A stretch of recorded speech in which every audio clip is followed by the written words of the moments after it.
Sy ny fitakian'ny vondrona iraisam-pirenena no zava-dehibe fa ny etaetan'ny vahoaka malagasy. Io kosa no faneho-kevitra nentin'ny filohan'ny tetezamita Andry Nirina Rajoelina taorian'izay fianianana ny tanterahan'ireo mpikambana mandrafitra ny CES vaovao izay. Ny tenany moa izay mamparisika hatrany ny vahoaka mba ho tondry amin'ny zavatra mety hitranga amin'ny firenena.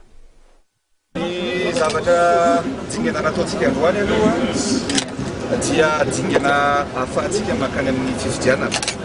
Tsapa famitaky fifidianana ny vahoaka malagasy ary mitaky ihany koa ny amaranana ny tetezamita ka ny fametrahana an'ireo mpikambana vaovao ao amin'ny CES ireo na fitsarana manokana momba ny fifidianana dia dingana anankiray ahafahana mamaha an'izay firosoana makany amin'izay fifidianana izay. Zavatra tsara ho fantatsika dia nanao finianana izy ireo.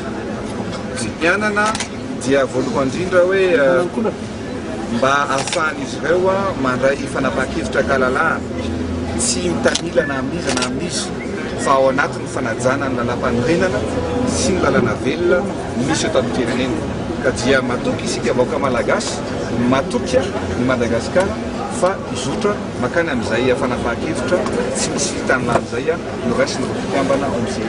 Fitsarana manokana momba ny fifidianana dia atao hitsara ny olana misy ao anatin'izay fifidianana izay, na melo na mandritra na aorianan'ny fifidianana. Ka dia inotsika fa izay ny zavatra mitranga ireo mpikambana ao amin'ny CES ireo zany zao dia hifidin'ny filohany izy ireo Joely, noko fa Joely zany dia hitantsika toyany izay zavatra rehetrarehetra misy sitrany eto amin'ny firenena. Zavatra ataontsika tsy hoe amin'ny fanatanterahana ny etaetan'ny any ivelany fa ao anatin'ny fanatanterahana ny filain'ny vahoaka malagasy.